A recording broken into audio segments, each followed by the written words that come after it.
This is MJ Rose, and this is the story behind my stories.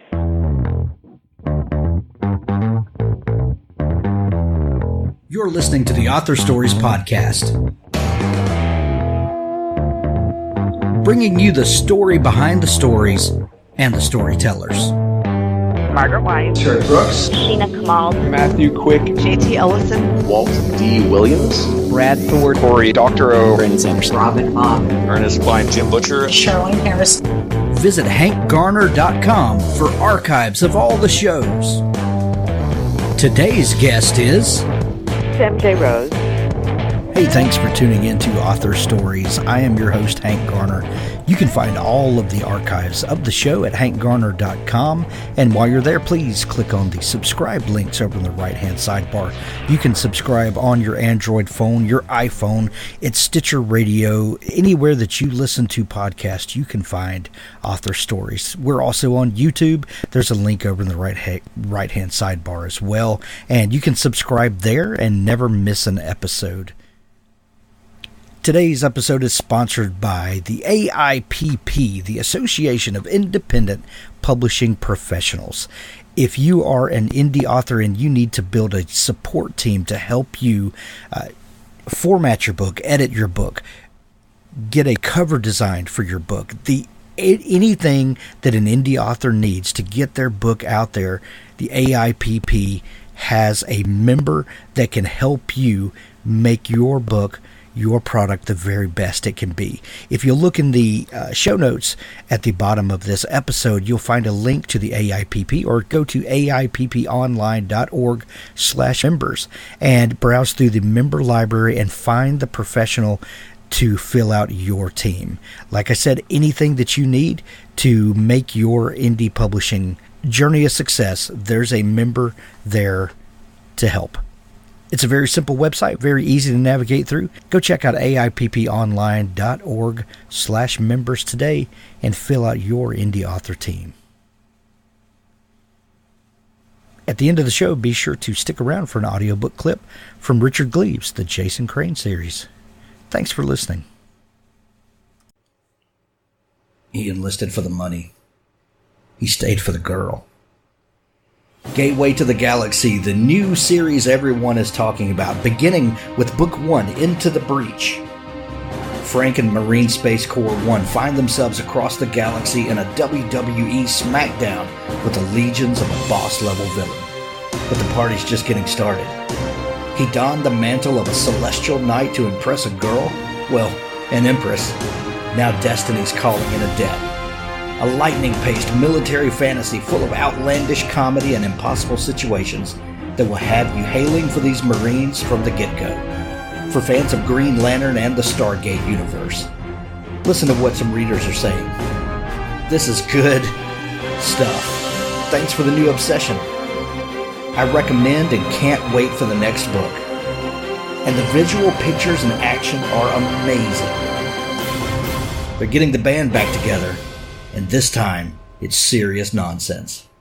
Pick up the Gateway to the Galaxy series by Jonathan Yanez and J.R. Castle, available now on Amazon.com. There's a link to it in the show notes. Gateway to the Galaxy. Well, thanks for joining me again for the Author Stories Podcast, where I bring you the story behind the stories and the storytellers. Today, I'm really excited to have MJ Rose on the show with me today. She has a brand new book out called Tiffany Blues, and if you are a fan of thrillers, you're going to absolutely love MJ's work. Thank you for joining me today, MJ. Thanks so much. Actually, you don't have to just be a fan of thrillers. It's really more historical fiction with a little bit of suspense in it. I wouldn't really actually call it a thriller. I think that would be overselling the suspense. Gotcha. Well, we're going to get all into that in just a second, but we begin each show with the same question, and that question is, what is your first memory of wanting to be a writer or storyteller? My grandparents had a IBM Selectric typewriter when I was growing up, and my grandmother, I sort of fell in love with watching my grandmother with her red fingernails typing on this beautiful machine, and I wanted one. I was about 6 or 7 years old, And my grandfather told me that if I wrote a story, that he would buy me a typewriter so that I could be a writer, because they had decided I was going to be a writer maybe from the time I was born, I don't know. So I wrote a story about a man who wore big red shoes and kicked somebody with them. And I wrote it, and I made drawings for it, and I spent weeks and weeks and weeks making this thing. And then I gave it to them, and they really liked it, but they didn't buy me an IBM Selectric typewriter. Oh, man. What a heartbreak. It was. I wanted it for years, and actually my very first typewriter, I bought myself a used IBM Selectric. Oh, man. I remember in typing class in high school when that was a thing, and we had a room full of IBM Selectrics, and that is a very specific tactile experience, writing on one. Yeah, it was so beautiful. It was one of the very first touch. It was like almost no touch. You didn't have to press down the keys. Right. You just had to, like a computer, actually, But that was unusual then, and also it had that ball in the middle, yes. And you could change the typeface by changing the ball. Oh, it was so much fun. Yeah. I used to play on theirs all the time. They did let me do that. And placing your fingers on the home row and feeling that subtle vibration in the machine. Yeah. That was just an amazing thing. Yeah. So what, were you a big reader as a kid? Yeah, totally. A real introverted kid who spent, all I wanted to do was read. Walking home from school, I had a book up to my face. It's a wonder I never fell and broke my neck on New York City sidewalks, but I always read. Wow. What kinds of things did you love to read? Nancy Drew. I loved Nancy Drew. I loved The Secret Garden was one of my favorite books, but I guess I liked mystery, and I guess they were sort of what I write. Mystery, sort of historical, some ghost stories, not really scary, not horror, kind of soft stuff. And then when I grew up, books, there was a whole category of books that aren't written now that I love. They're big sagas, like Michener and the ones about the art. I used to love to read about artists, so Irving Stone wrote all these books about artists. These are authors that a lot of people younger than 40 haven't even ever heard of, that were really popular. Jacqueline Suzanne, which most people have heard of, but I sort of read everything in my mother's bookshelf. I don't remember a lot of kids' books other than the Nancy Drew stuff and Little Women, of course, and Joe's Boys and all that. I guess pretty typical. I love to ask that because there always seems to be this thread of the things that we begin with and that we love as kids that tend to seep into our writing, and that thread of mystery obviously has stayed with you for your whole life. Yeah, I mean, The Secret Garden is I'm probably rewriting The Secret Garden with every book that I write. Some version of The Secret Garden is probably the only thing I know how to write. Little lost girl goes to a strange place, doesn't belong, and falls in love and solves the problem. Right. Exactly. And it's very pretty. It's very pretty. It's either art or flowers or perfume or music or something like her garden. I mean, I'm very obsessed with beautiful things. I love writing about beautiful things, and that's very much what The Secret Garden was for people who haven't read it. It's just the garden is just so gorgeous and described in such unbelievably loving terms. Right. What has happened to those big sagas? When you mentioned that, I started remembering back to these books that my parents and grandparents. Irving Wallace, that was another one. Yeah, Leon Uris and Michener, Wallace, Irving Stone, even Judith Krantz was writing, big sagas. Colleen, the one who wrote Thornbirds. Yeah. I don't remember Colleen McCullough. Right. What happened to them? I don't know. I don't know why they lost favor. They're such big, absorbing books. Well, it seems like those books are still around, but now they're fantasy books. They're these big, absorbing sagas, but they have wizards and elves and stuff. It's like the only thing you can get away with writing these big, huge worlds that people just get lost in for a while. It's so strange. Anyway, yeah, that is very strange. That's a side tangent. Steve Berry's a friend of mine, the thriller writer, and we talk about this all the time because we're the same age, and he grew up on the same books, and we've never been able to really figure out, like, where are they? Like, what are people, why can't anybody still write one and have people read it? Right. I would love for someone to dissect that and figure out, to bring the genre back, because those are some amazing books that came out of that time period. I wonder if we actually stopped and tried to read one of them, how it would read to us now. I haven't tried to read one, but like the Lust for Life, which is the one about Van Gogh. I mean, I remember reading it like in bed. I would like pretend, like every kid, pretend to go to sleep. And then as soon as my parents thought I was asleep, I actually was very brazen and turned the light back on and just kept reading, because my bedroom was far enough away from theirs that they didn't see the light. But I remember reading those books. They're grown-up books, but I was probably 12, 13, and reading them like all night, and then like being so tired in the morning. Wow. Where did you grow up?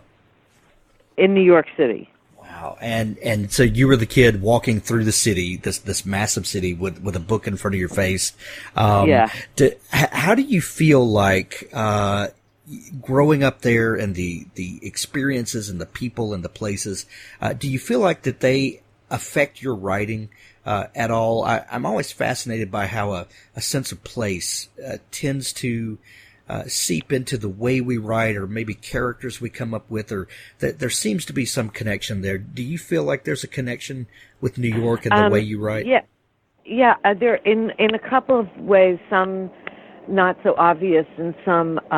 So one thing is that I think that I had a relatively unusual upbringing, growing up on the Upper East Side of New York and going to private school, and a very tiny private school. And I think that it makes my writing a little bit separate and not quite as mainstream, because I think it's I had a lot of experiences that a lot of other kids didn't have, and a lot of experiences kids have I didn't have. Like, I never learned to drive a car until I was 26 years old, because you don't have a car in Manhattan.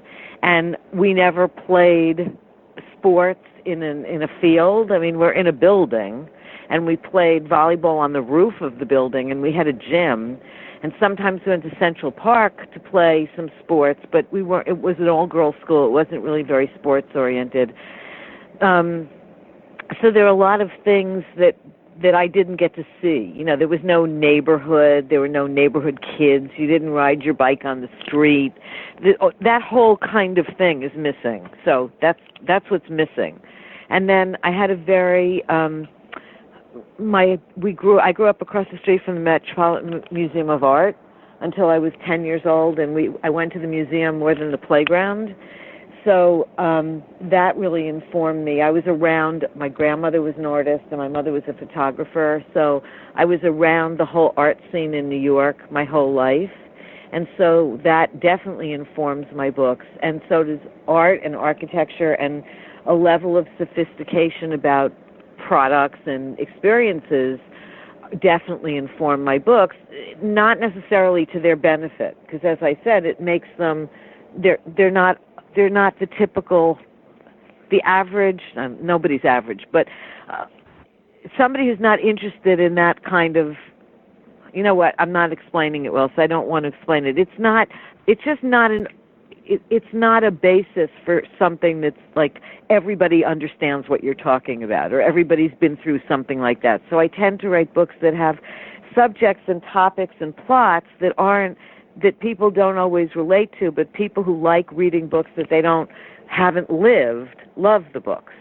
So it's more of an escape to something you haven't experienced, rather than an escape to something you have experienced but told differently. So it's just there are two kinds of readers. One wants to read what they're comfortable with, and one wants to explore, and I'm for the explorer. Yeah. Unless you happen to grow up in New York City and had a grandmother who was an artist, and then it's what you lived.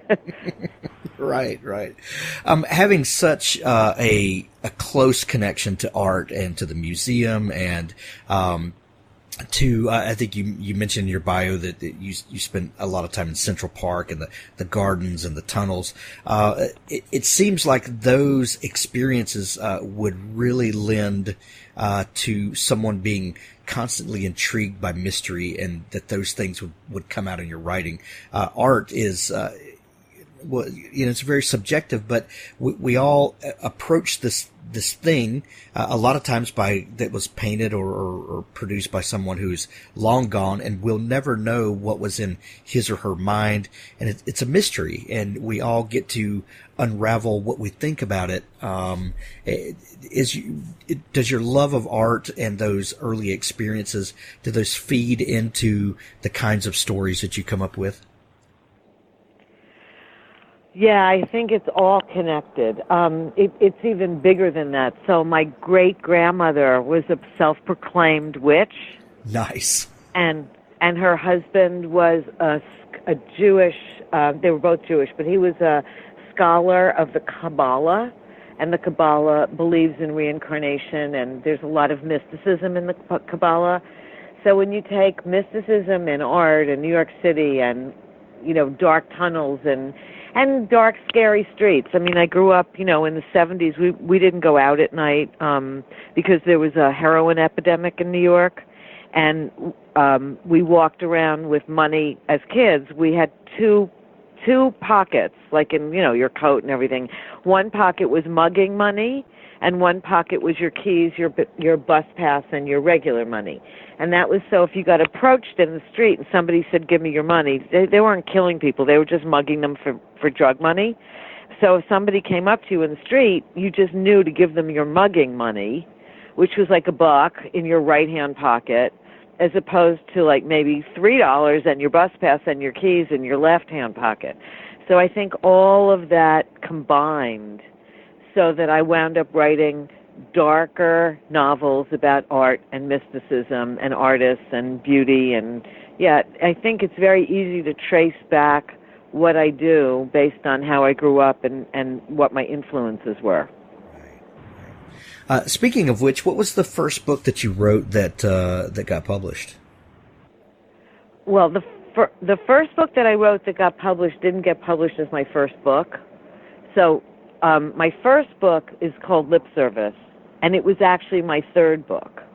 And my first book never got published, and my second book was a book that got published third, called Flesh Tones. Was that confusing enough? That makes perfect sense. Perfect sense. I think that happens to a lot of people, actually, because writers are these weird people that when you do something and it doesn't sell or succeed, and by other people's standards, we just go write another one and go write another one, and then right. Sometimes those get discovered out of order from when we wrote them, but that doesn't matter.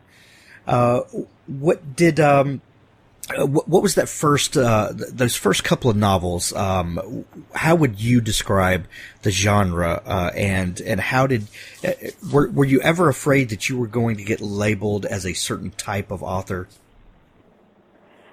Well, I have a fairly unusual story about getting published. So my first novels were all psychological suspense with an erotic, with a fairly erotic bent to them.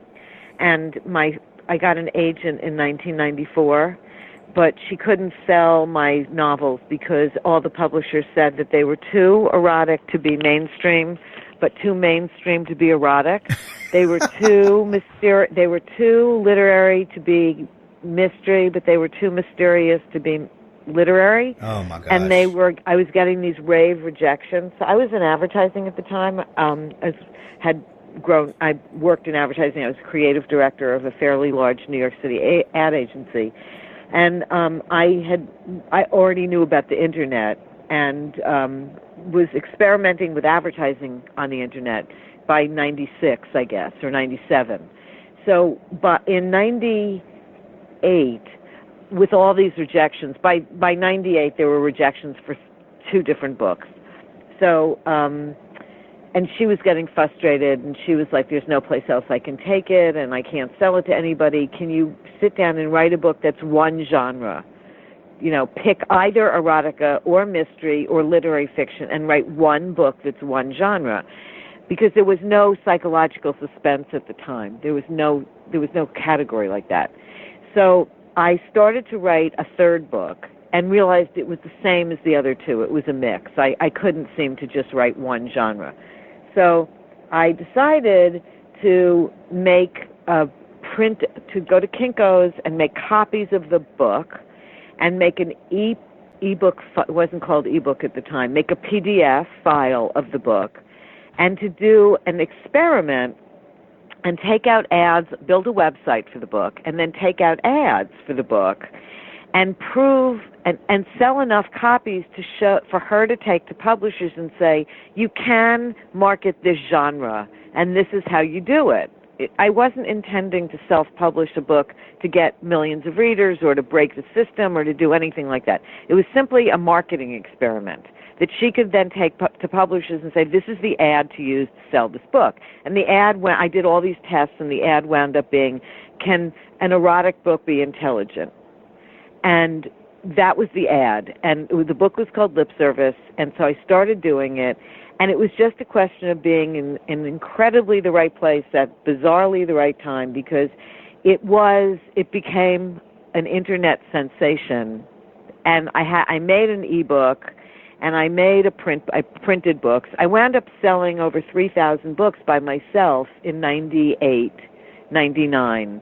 And the agent and the Doubleday Book Club and Literary Guild heard about this book and approached me, and they wanted to buy it, which was the first time they'd ever bought a self-published novel. And so I got all this press. I was in, the New York, and Simon & Schuster picked up the book that they had rejected 3 years before because it didn't fit a genre. And so I was in the New York Times and the Wall Street Journal, and I was on television, I was on the Today Show, and I was the first author to have a novel picked up from an ebook by a major publisher and have it go on to be a success. Stephen King was the second, with a book he wrote called Riding the Bullet, which was a couple of months later.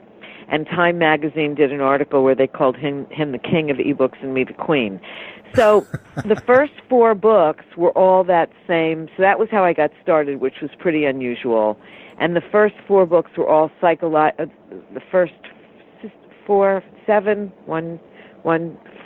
7 books or 8 books were all psychological suspense.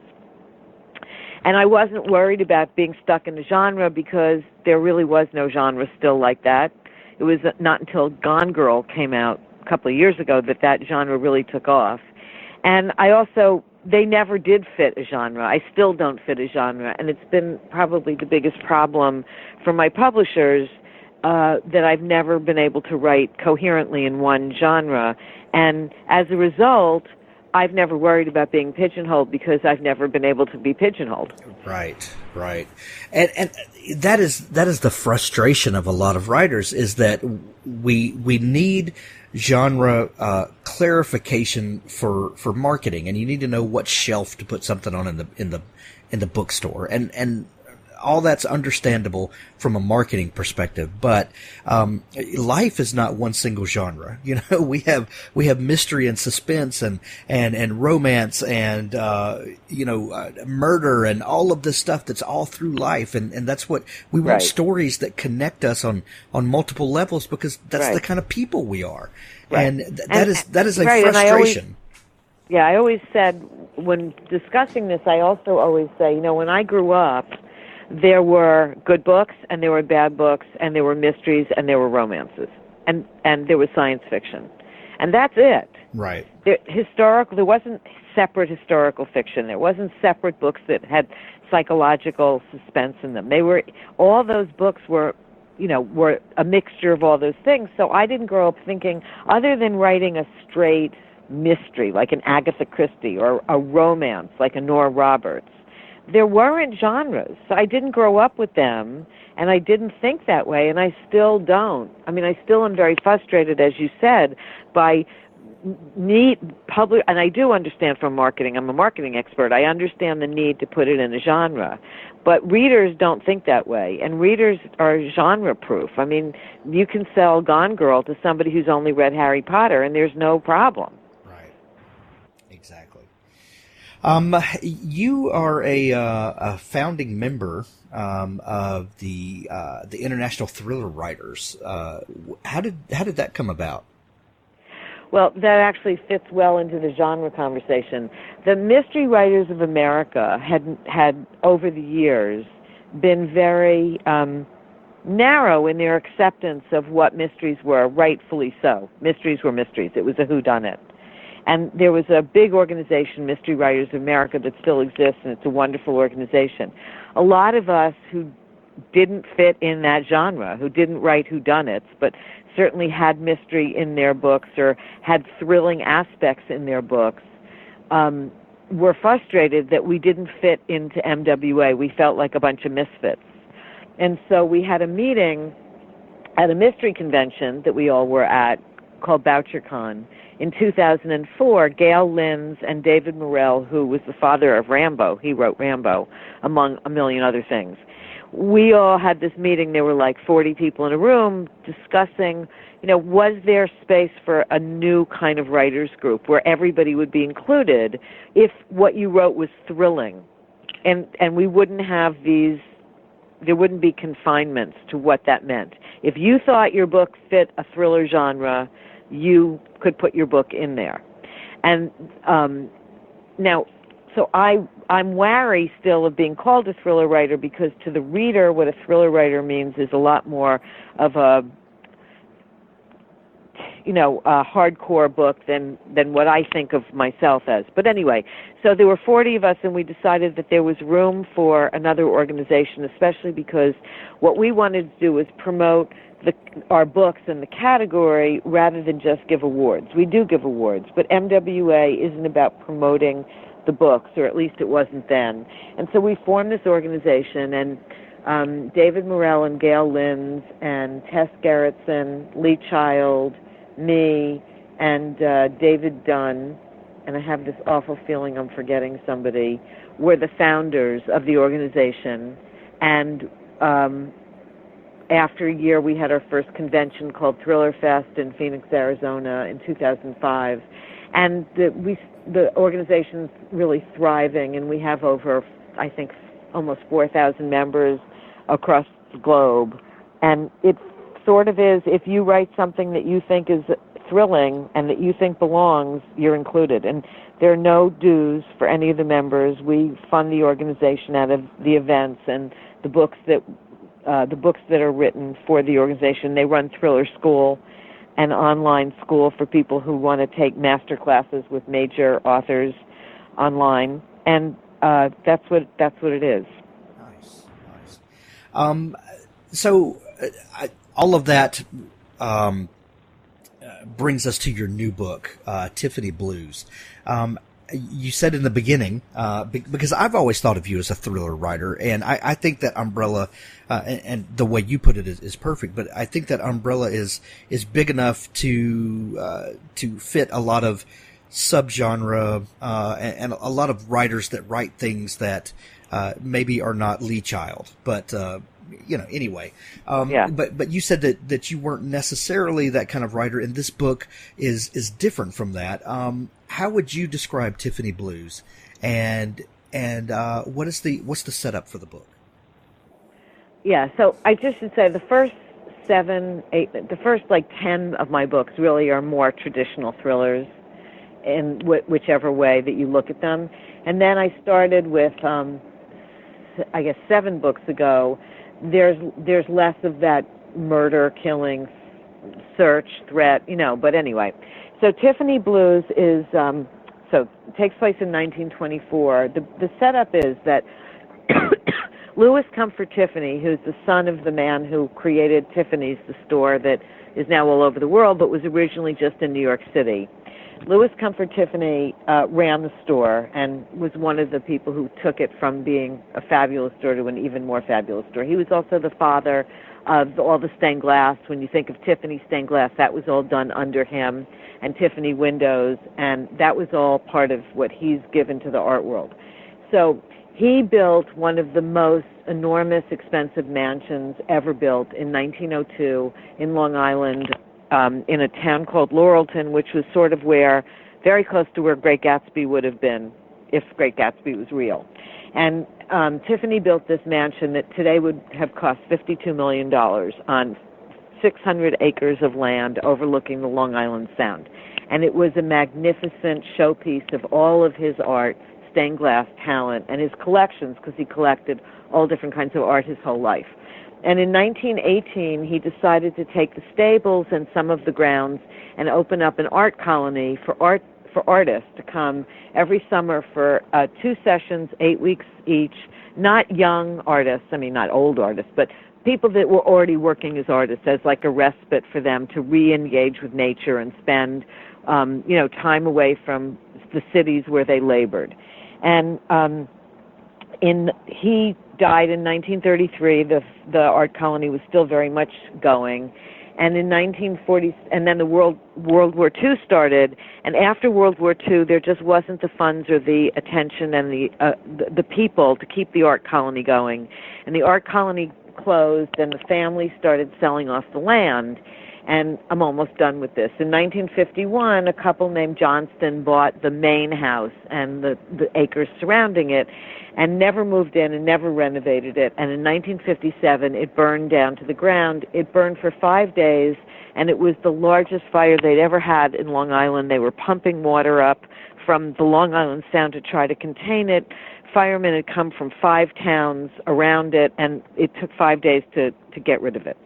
And they never found out who set the fire or what really happened. So Tiffany Blues takes place the summer of 1924, when Louis Comfort Tiffany is very much in residence, and it's about a young artist named Jenny Bell, who's 24 years old, who has a very complicated past, who's been invited by Tiffany to come and be one of the students at the art colony, and he becomes her mentor. And so it's a mix of fact and fiction, with Tiffany being portrayed very much the way he was, but Jenny and the other people all being fictitious. And the story is about what happened the summer of 1924 that would explain why the house was burned down in 1957. And so it's historical, it has art in it, definitely has a mystery in it, it definitely has a lot of things that are beautiful and a lot of things that are very dark. And there's a reformatory, and there's a murder, a death, and so it's got a little bit of everything. Those threads that have followed you through your life, the love of New York and art and history, you just can't shake those things, can you? No, and they're especially in this book because growing up, I said I had lived across the street from the Metropolitan Museum of Art, and So in the Metropolitan Museum of Art are some of the remnants of that fire. That in the American wing are the 4 columns that were in the front of Laurelton Hall, the mansion that he built, and some of the windows that were in Laurelton Hall. And also when I was growing up, my great-grandparents lived in Brooklyn, and they had a little tiny Tiffany window in their living room. Tiffany windows weren't expensive when they first were being made. They were... they obviously weren't free, and they were sold on Fifth Avenue in the store, or I guess the store was on Broadway then, but they had a little one. And when they sold their house in the 1960s, Tiffany was very much out of fashion, and so they sold the house with the window in it, which now that window would be worth, forget what it would be worth. It would be worth seriously 6 figures, but it also was so beautiful, and I remembered it my whole life. And then when I was in the 70s, when they installed Laurelton Hall remnants into the American wing, I was very much taken with them because I had remembered that window. And so all of that kind of stuck with me and became the genesis of this book. When you write a book like Tiffany Blues, because the several previous books before Tiffany Blues were historical books with mystery, but also with some fantastical elements, some magic and things like that. Do you approach a book like Tiffany Blues differently than you would like The Library of Light and Shadow or Secret Language of Stones? Or to you, with all of your experiences and influences and pieces of your life that have come together, and you talked about your great grandmother and great grandfather and their influence. Are these all the same kinds of stories to you, or do you approach the telling of these differently? I don't approach the telling of them differently, but they're different. What happened was my great-grandfather was a Kabbalist, as I said, and he believed in reincarnation, and that was something I'd always been fascinated by. So I wanted to write about that. So I wrote 6 books that had some element of reincarnation as a theme, and by starting with The Reincarnationist and ending with The Collector of, oh my God, I can't believe I just spaced on the title of my own book. The Collector of Dying Breaths. Dying Breaths, yeah.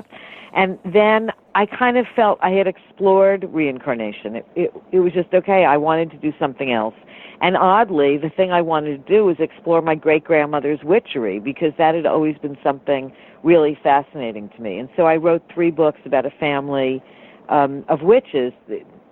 They have witches in their heritage. They're not like walking around broomstick heritage witches. They just have some witchy abilities, and that those took place in the Belle Epoque into Art Nouveau and Art Deco timing.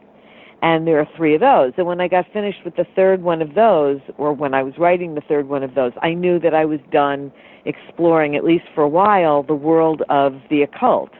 And between the 6 reincarnation books and the 3 witch books, I really felt like I wanted to do something that wasn't about the occult. And my editor was the one who said, I think that if you don't, this would be a good time to get away from the occult a little bit. It's not as popular as a genre, and you have other stories you want to tell, and you don't need to hold on to it. He was the one I was worried about leaving it, and he said, no, your readers are going to read you because they love how you write. And you're not going to write a different book. I mean, they're not going to read it and go, oh my God, there's none of M.J. Rose in this book. There's just not going to be the obvious occult in the book. So I approached it with a different mindset and a lot of nerves. I mean, I was scared because I'd written 9 books that had to do with some aspect of the occult. And so for those fans, there's some occult stuff in the book, but it's not a big part of the book, and it's actually part of the mystery. It's done in a completely different way. The character doesn't believe in the occult, and she's not part of the occult world. It's sort of like just a little nod to my fan base. It's just 2 little scenes. But so I was very nervous, I have to say. And the first draft of the book had a whole occult theme in it. And my editor read it and said, you really don't need to put this in here. Why don't you try to take it out? Because he really felt that Tiffany Blues would have a wider appeal if I didn't muck it up with this occult stuff. So I took it out. I took it out and I reread the book, and I was like, wow, he was right. I didn't need it at all. And so there's like 20,000 words that will never see the light of day of a whole thread of the book that no longer is part of it. So it was a very interesting writing. It was like starting over in a certain way. And the next book doesn't have any occult in it again, and it's not nearly as scary to be writing the next one because I've gotten over my fear of not relying on it. And it can become a crutch where you don't know what to do, so you do a little magic.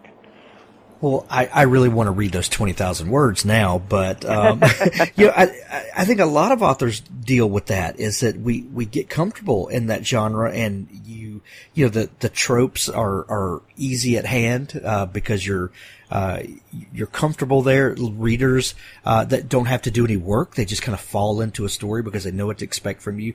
But this has kind of permeated our entire conversation, is that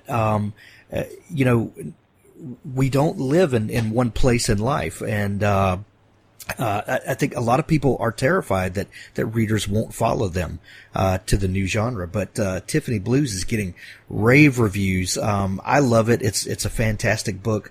I hope everyone goes out and grabs a copy of it.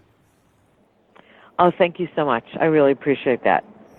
MJ, if people are just discovering you and your writing now and haven't, gone through your back catalog and stuff, where can they find you online to learn more about you and follow on the journey with you?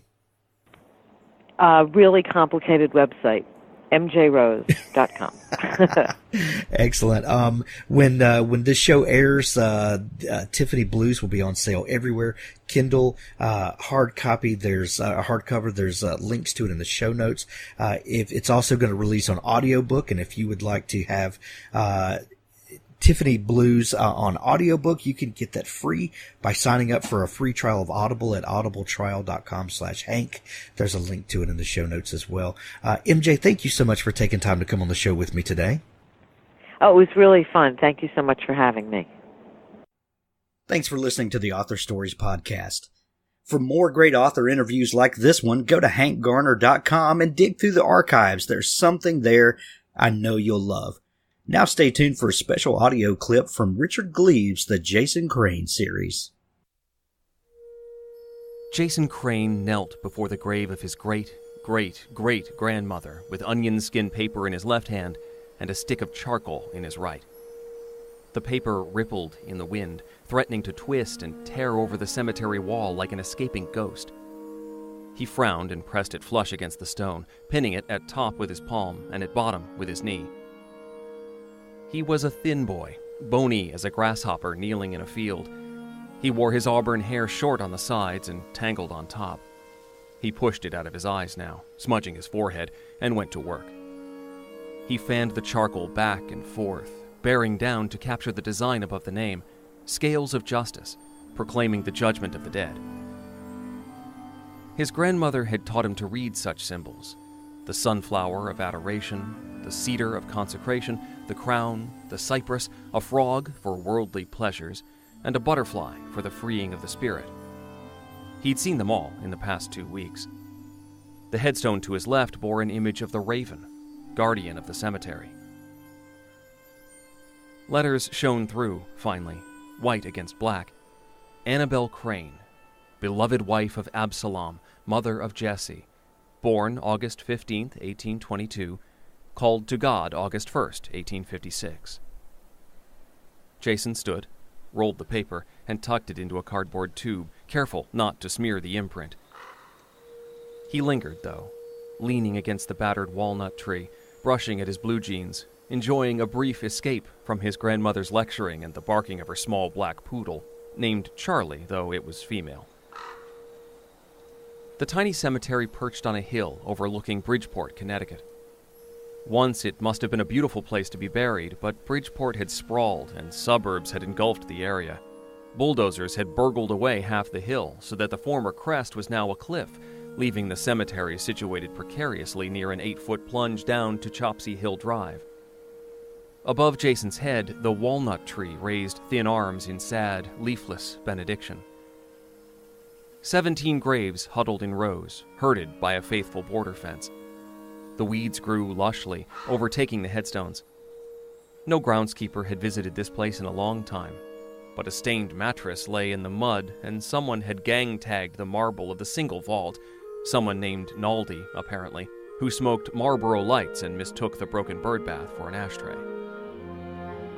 Jason wanted to stay, to pull the weeds from Annabelle's grave, but the shadows were lengthening. Eliza didn't like to drive at night, and he didn't want to be among the graves after sunset. Oh no, even if they were family. His imagination slipped its leash. He saw himself clearing the earth, shoveling, finding the coffin, opening it, looking down at the browning skeleton and empty eye sockets of a woman he had never known, but who had made him possible. And what? Thanking her? Weeping for her? No, just meeting her. Hello, Annabelle. Guess who I am? Eliza honked again. Jason pushed his hair out of his eyes and scrambled down the hill. Reaching the bottom, he realized that very little shoveling would be required to reach that coffin. Thanks to the bulldozers, the dead were no longer 6 feet under, but only 2 feet inward. If he were to stand on the road and dig into the soft embankment, his ancestors were right there, within arm's reach, waiting. "That's awful," he said as he climbed into the driver's seat. "A good rain and half the coffins could be exposed."